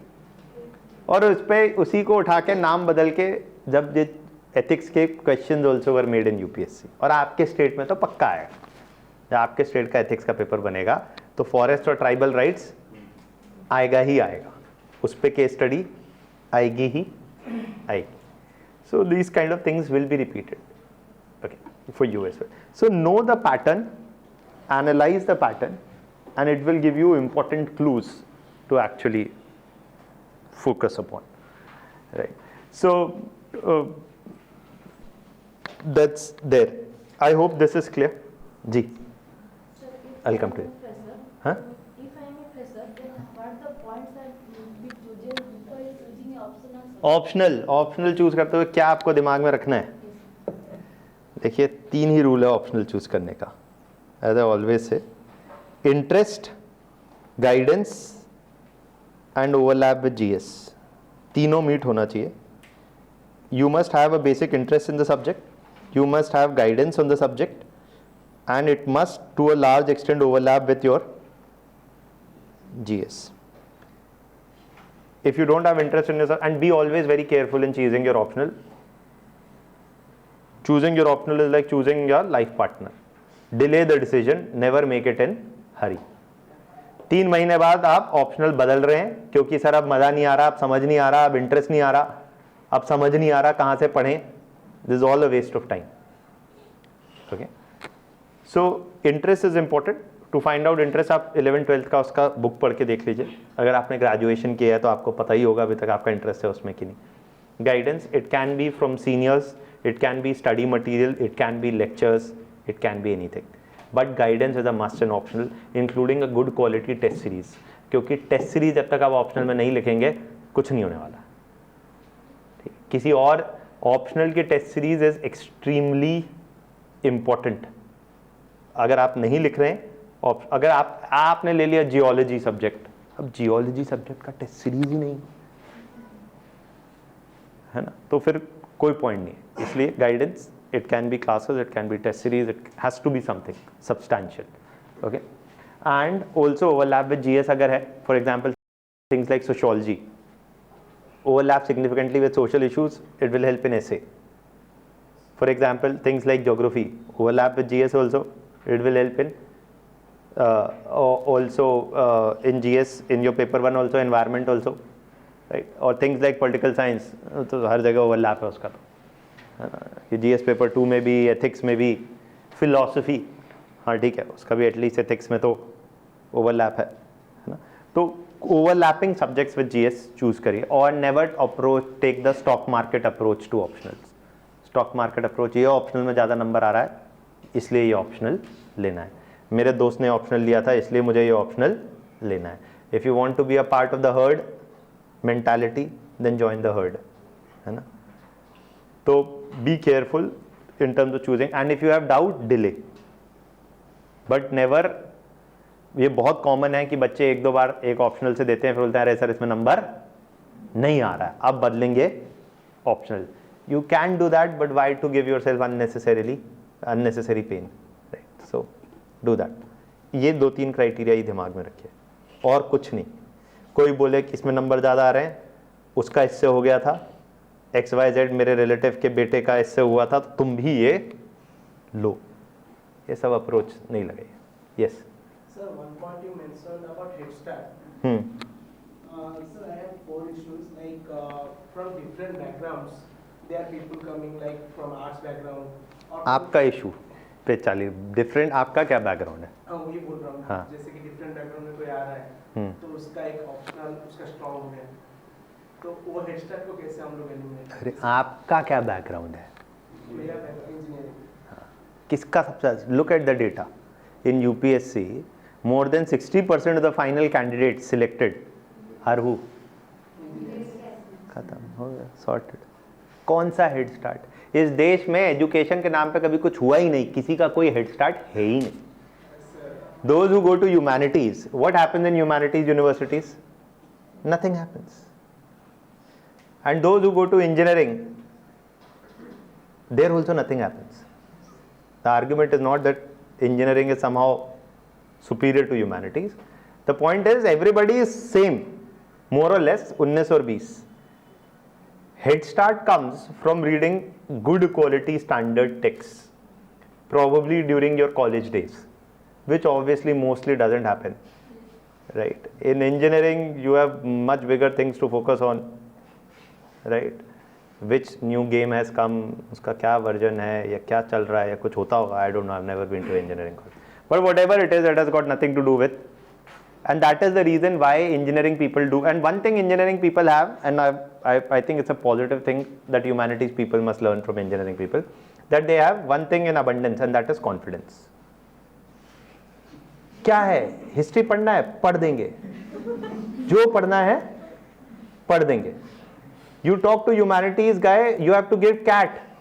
उसके लिए probability पढ़ो. Probability कैसे पढ़ेंगे? Humanities, I have often seen somehow, partly because people have ingrained in their minds, especially the youth also, that humanity is somehow at a lower pedestal than whom? Engineering. So engineering people have this can-do attitude. उनको बोला ये वो कर दोगे? हाँ कर देंगे. हाँ? पढ़ा है आपने सिविल इंजीनियरिंग, लेकिन कोडिंग कर दोगे? कर देंगे. हाँ? साबुन बेचना बेच दोगे? बेच देंगे. स्ट्रैटेजी बनानी बेच दोगे? बना. कंसल्टिंग करनी है कर दोगे? Consulting. People who have done engineering, then they do MBA, and then they will do consulting for some chemical company. How can you increase your market share? Confidence they have. And humanities people often have self-doubt. हमारा तो तब engineering में ही नहीं हुआ था, अब ये कैसे होगा हमसे, right? So partly it's a matter of attitude more than anything else, and that is why, so it has got कोई head start है ही नहीं किसी का यहाँ. It's a great equalizer. Except for a few people, there are some people वो उनका खानदानी head start है. जब फॉर एग्जाम्पल जब उन्होंने होश संभाला तो उन्होंने बोला कि क्या पढ़ें, आओ जॉन स्टुअर्ट मिल पढ़ें. पिताजी से बात किया तो बेटा सोक्रेटिस ने ये कहा है, तो उनका हेड स्टार्ट है, उसका आप कुछ नहीं कर सकते. But those people are very few and far between. They don't really, उनको जो चाहिए उनको मिल जाएगा, आपको भी मिल सकता है. इतनी सीट है ना. प्रधानमंत्री की सीट एक ही को मिल सकता है ना. क्रिकेट की सीट 11 हैं, आपके में तो 700-800 हैं, है ना. तो don't need to worry about head starts. हाँ, और कुछ? Definitely, please understand this, that language doesn't offer. पहली बात, specially in the there is often this assumption कि देखिए, और ये एक फैक्ट भी है टू अ सर्टेन एक्सटेंट कि if you look in the past 10 years the data shows clearly for UPSC that people who have from English background who are writing the exam in English, they get selected more than writing in regional languages, whether that is Hindi or any other language. But it is also important to firstly understand the reasons for the same. And also state में तो ऐसा नहीं होगा कभी, कोई भी state में English candidates will not have any major advantage over those who are writing in the native language. But even at the center, the advantage of the English candidates is because of two reasons: better guidance availability, and secondly also earlier they had better access to books. Now that is changing. Over the past couple of years आप देखिए almost हर standard textbook का एक Hindi version भी है, जैसे Bipin Chandra comes in Hindi also, Lakshmikant comes in Hindi also. So that barrier of access to quality material is now being eroded. But the problem still continues, and that is to a certain extent of quality guidance.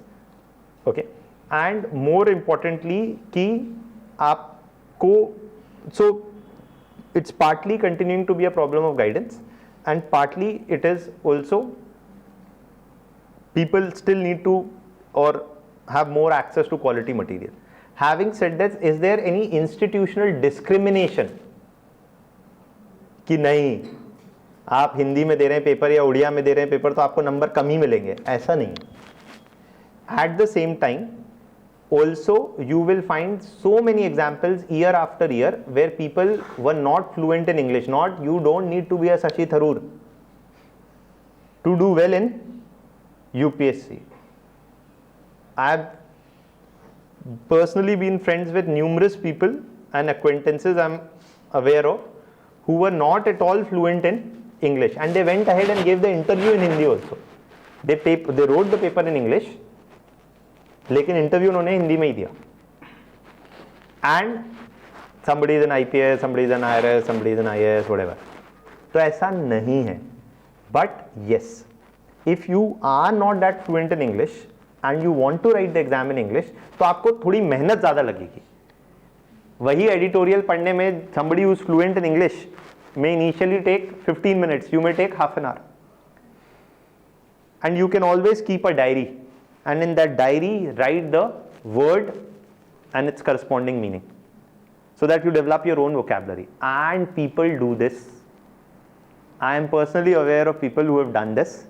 For example, one of the persons I knew, he studied till 12th class in the Hindi medium, and then he did engineering, and then he came to prepare for the exam, and he said that my first 6 months were hell because I took a lot more time in going through notes and newspaper etc. And then I made my copy, उसमें मैं लिखता था और धीमे धीमे I improved. And I'll tell you, there's a paradox. He later shared it with me, and I realized he was right.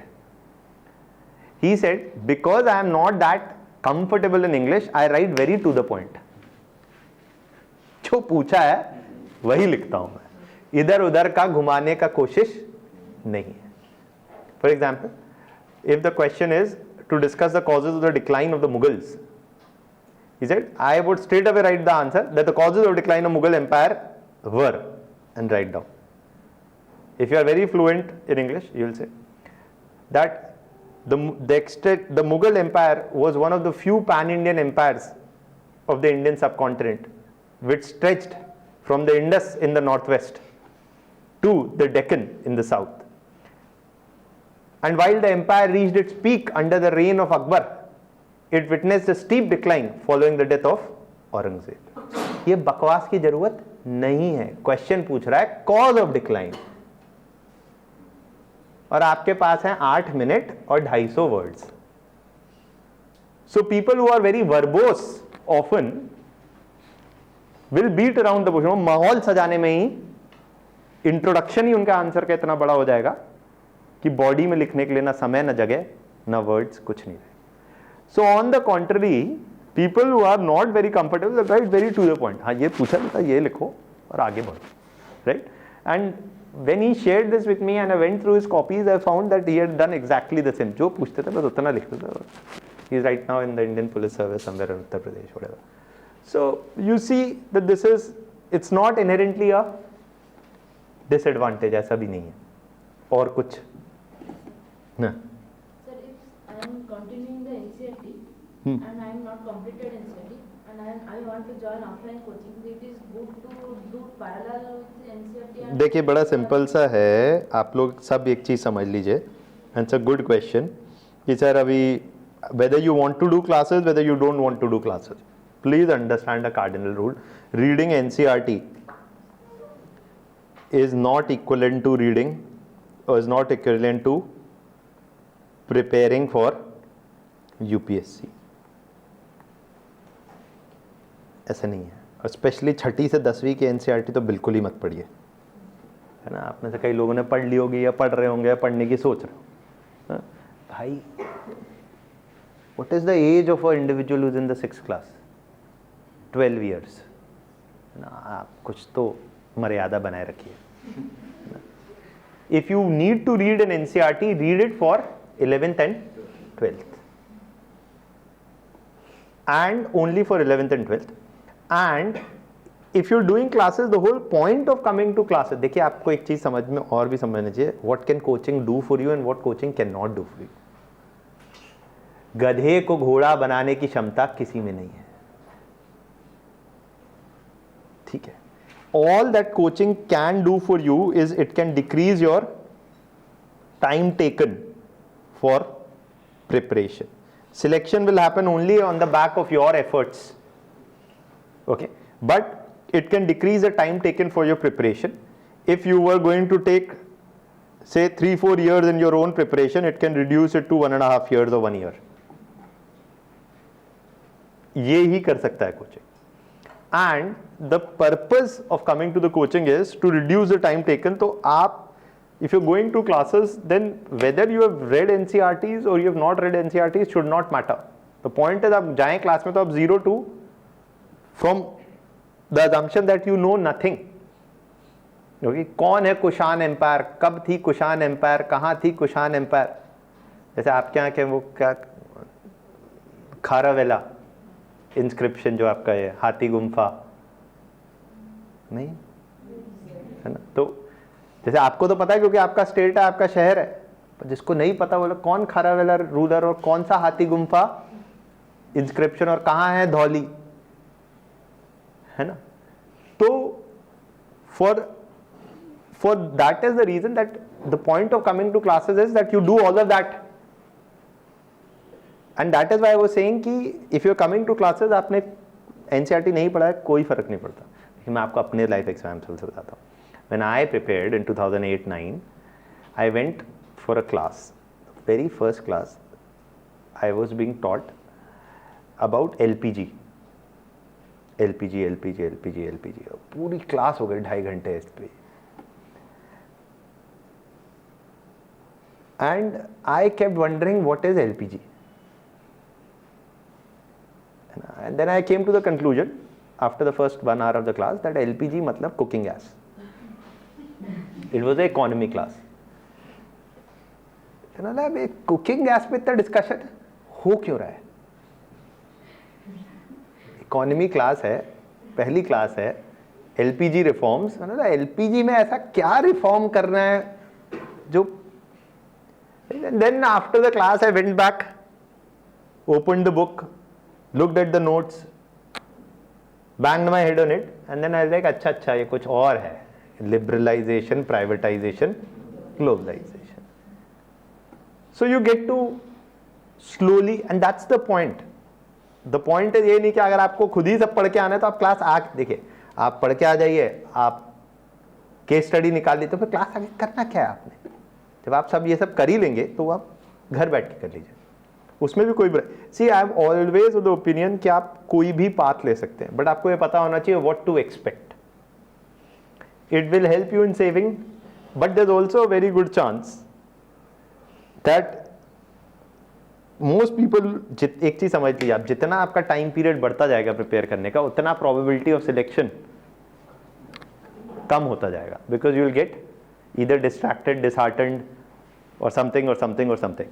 So the idea is to give disciplined attempt, and coaching probably gives more structure to your preparation, prevents you from getting swaying here and there. ये 3-4 साल क्यों लगते हैं कि पहले साल तो आप फील लेते हैं एग्जाम की, है ना.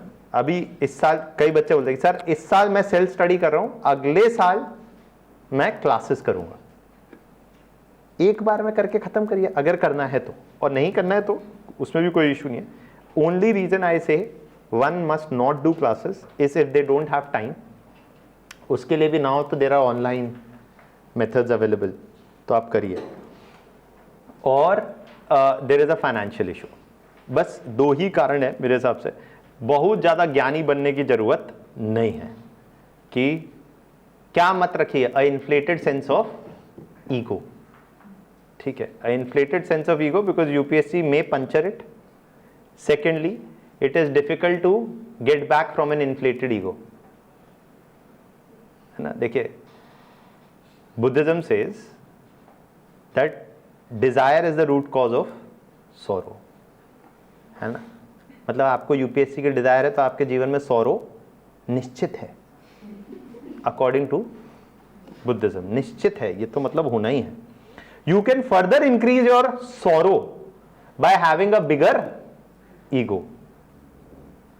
So desire for power, position, money, social recognition, all will lead to sorrow according to Buddhism. Also Buddhism says if you have a bigger ego, it will definitely lead to further sorrow. So at least you have chosen one sorrow. At least don't choose another. इसका मतलब ये नहीं है कि आप exam ना दें, ठीक है. Because Buddhism doesn't say because you choosing UPSC so there will come sorrow. Sorrow will come because if you will not choose UPSC you will choose some other thing that will bring sorrow, because desire to them is the cause of sorrow. But there is a certain element of truth in that. Let's not get there. But definitely अगर आपको लग रहा है कि आप खुद कर सकते हैं तो आप करिए, but be very realistic and don't carry a big sense of ego. अगर आपको रियलाइजेशन हो रहा है, विजडम है आपके अंदर, आपको रियलाइजेशन हो रहा है आप महीना भर हो गया मॉडर्न इंडियन हिस्ट्री चल रहा है और पढ़ने के बाद 4 क्वेश्चन भी नहीं हो रहे हैं, तो it is time for self correction. कर लो क्लास. लेकिन अगर आपको दिख रहा है कि हाँ 15 दिन में सट मैंने कर दिया, क्वेश्चंस भी हो रहे हैं, है ना, और मैं यूनिवर्सिटी में कॉलेज में ढंग से पढ़ाई भी की थी, तो कोई बुराई नहीं, right. So be wise enough. Nobody, देखिए ये एग्जाम वहाँ है जहाँ average age of people is what above 21 years, है ना. तो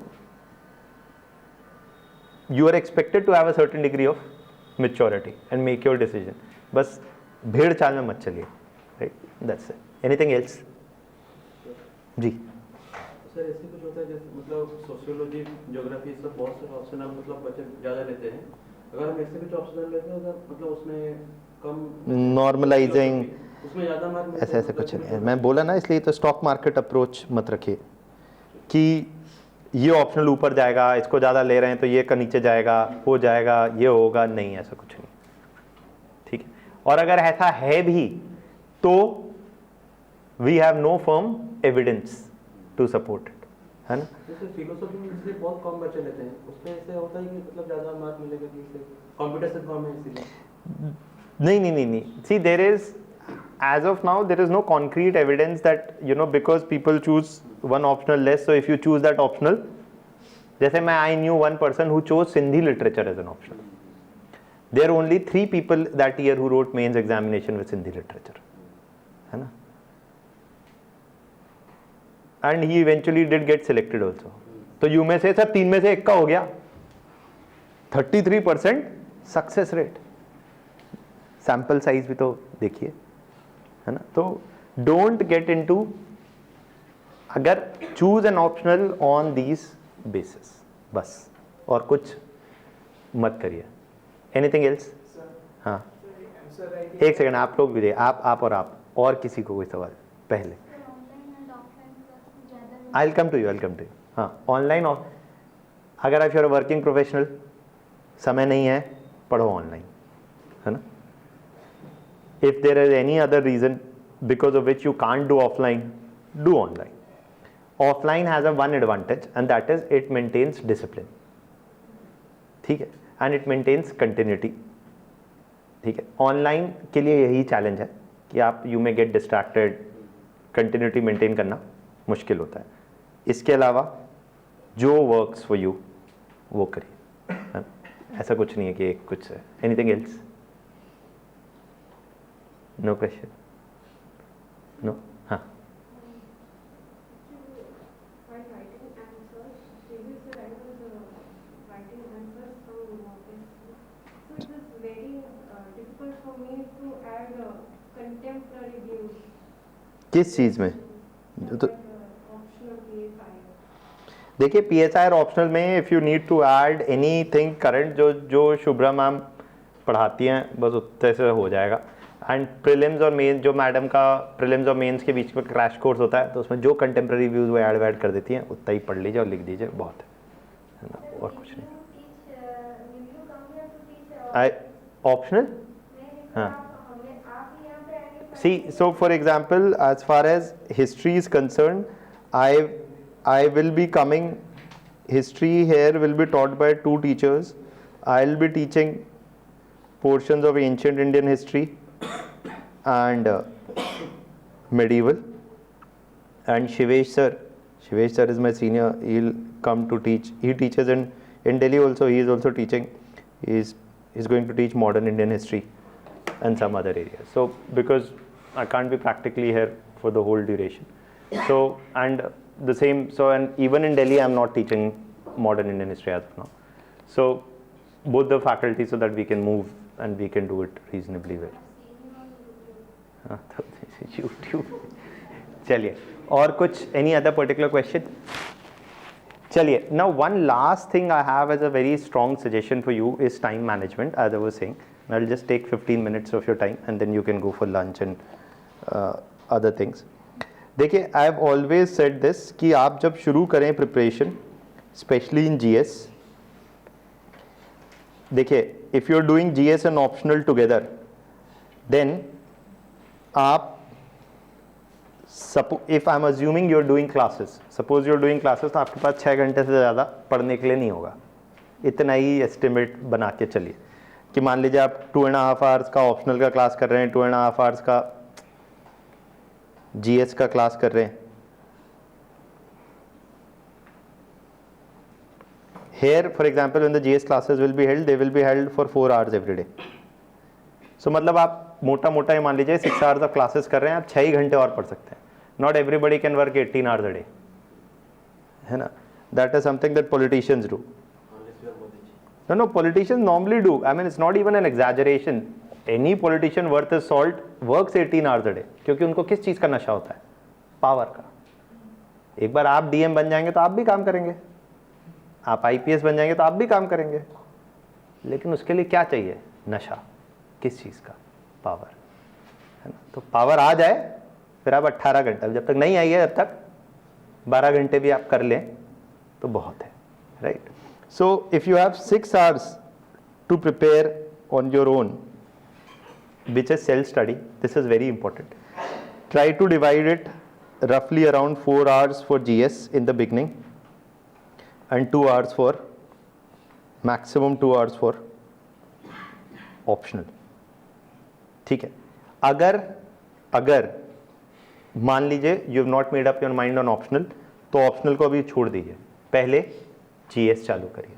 If in doubt what to begin first, GS और optional, begin GS first, है ना? If you not made your mind तो बस GS, और अगर आप GS अकेला कर रहे हैं तो आपके पास थोड़ा और टाइम होगा पढ़ने के लिए, right? Please make it a point that try to read only maximum 2 subjects at a time for GS. मतलब अगर आप पॉलिटी और हिस्ट्री पढ़ रहे हैं तो पॉलिटी और हिस्ट्री को ख़त्म करिए पहले, फिर जाइए ज्योग्राफी और इकोनॉमी पे। ये मत करिए कि Monday polity, geography, Tuesday, Wednesday economy, Thursday history, Friday internal security, Saturday ethics. नहीं, complete polity, economy, say polity, history and geography and economy first. पहले आप इनको ख़त्म करिए, मान लीजिए, then you're doing geography and economy से, and first complete these 4 subjects in GS, only then go to other areas, meaning ethics for example, governance, IR, ये सब चीज़ें नहीं पढ़ना है शुरू में, इंटरनल सिक्योरिटी, सोशल इश्यूज, ये नहीं, पहले ये, because why they come both in prelims and in mains, and many number of other areas like ethics. Ethics depends on your knowledge of what? Polity and economy and history. Disaster management depends on your knowledge of geography, right? So almost all other subjects are applied partly on this. Okay, तो इसीलिए पहले आप ये 4 subjects पढ़िए and then go to, and इसमें भी maximum 2 subjects at a time करिए, then you go to other 2 subjects. Next, it's very important, as I keep saying, I think when I was here the last time also I expressed this point very strongly, that suppose you are doing polity, say in 30 lectures, then make it a point that lecture 1 on day 1 you revise again, not on the same day, in fact revise it on day 3, then revise it again on day 10, and then revise it again on day 28.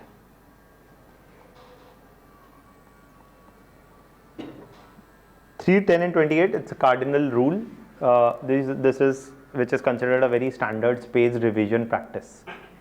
कि जो आज पढ़ा उसको 3 दिन बाद पढ़िए, फिर उसको 1 हफ्ता और छोड़ के या 10 days के बाद पढ़िए, then almost a month later 21 days or 28 days के बाद पढ़िए. Similarly, this is what you should be doing, and one of my strong suggestion remains, so if you are reading lecture 2 on day 2, read it on day 4 again, then read it on day 11, then read it on day 29, right? So do that. Now one strong suggestion, so whether it's day 11 or day 29, तो ऐसे revise करिए. Secondly, मेरा बड़ा strong suggestion है that once you have read, by the second reading, definitely, especially on topics like polity, economy, history, geography,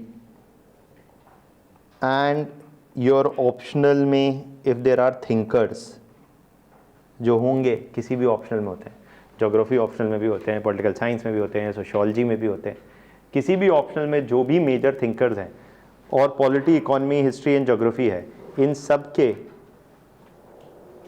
short notes बनाइए after your second reading और revision.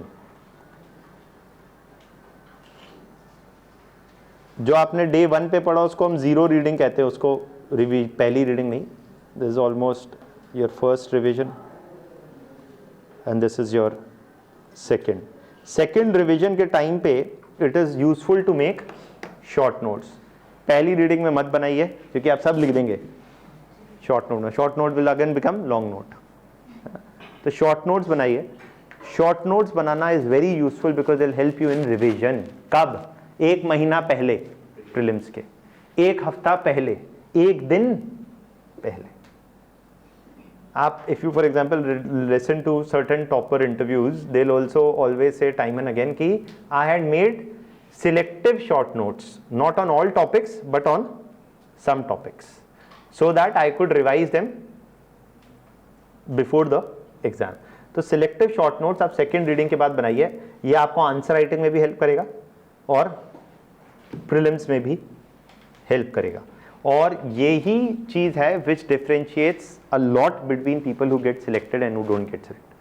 Last 1 month before the prelims और last 1 month before the mains आप कैसे revise कर रहे हैं और answer writing practice कर रहे हैं नहीं कर रहे हैं, सारे एरियाज रिवाइज कर पाए नहीं कर पाए, matters a lot.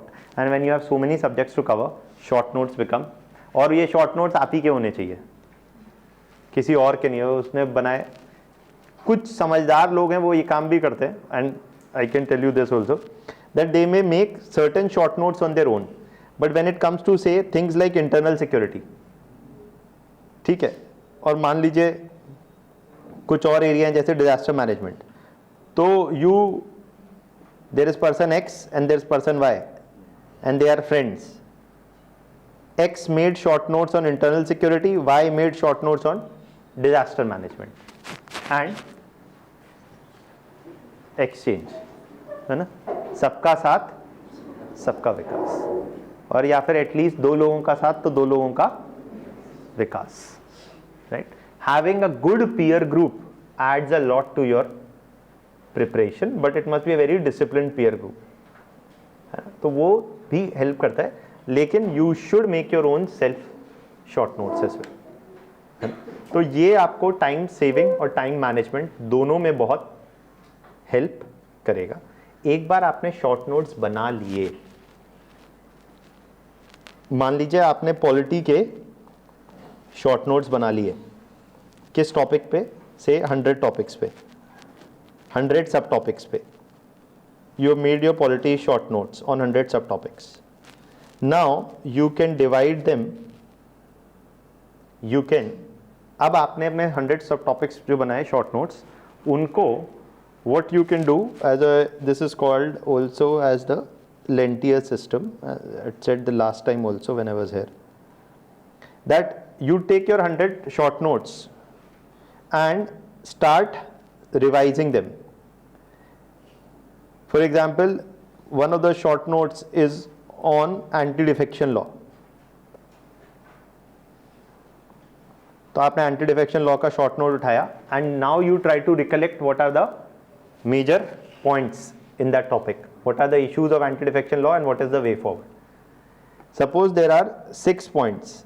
Then out of 6 points, if you are able to recollect 4 points, or say you are able to recollect 5 points or all the 6 points, or you are able to recollect 3 or 4 points out of 6 points, or you are able to recollect 0 or 1 or 2 points out of 6 points. Based on this, you keep your short notes into 3 different boxes, box A, box B and box C. Now you are dividing your 100 subtopics also into topics that you remember well, that you partly remember, and that you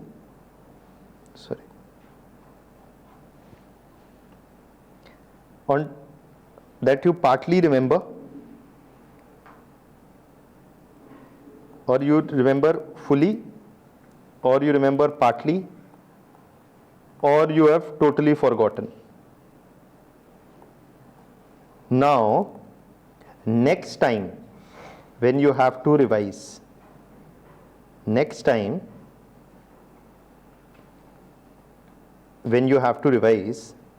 you will use, suppose you have to revise whole of polity in 1 day. ये कब होगा? 1 हफ्ता पहले, 1 week before prelims. You have to revise what? In last 1 week you want to revise your whole subject. Which subject? All subjects. मतलब in the last 1 week before the prelims you want to revise polity also. एक दिन में आपको polity revise करना है, एक दिन में इकोनॉमी, एक दिन में हिस्ट्री, एक दिन में ज्योग्राफी, राइट, एक दिन में, और 2 दिन में मान लीजिए आपने, या एक दिन में आपको, या 2 दिन में आपको करंट अफेयर्स करना है. तो what do you do if you have only 1 day to revise polity? What will you do? You will pick up first box C, then you will, time बचा तो you will pick up box B, time बचा तो you will pick up box A, है ना. ऐसे नहीं कि शुरू से लग गए जितना हुआ हुआ, डे खत्म तो खत्म. Always in revision, make it a point that you revise areas which you don't remember well. And every time you revise, notes or cards or flashcards can be shifted from box A to box B or box B to box A or box B to box C or C to B depending on. तो आपको अगली बार जब आपने box C को उठाया और आपने revise किया तो earlier you were only remembering 2 points out of 6 points on anti-defection law. Now you are able to remember 4 points. So you will move it to box B. अगर आपने हर 3-4 इंपॉर्टेंट सब्जेक्ट में ऐसे डब्बे बना लिए, उसके अंदर सब टॉपिक हर सब्जेक्ट के लिए 2-3 डब्बे बना लिए और डब्बों में रख लिया, तो डब्बा डब्बा पढ़ के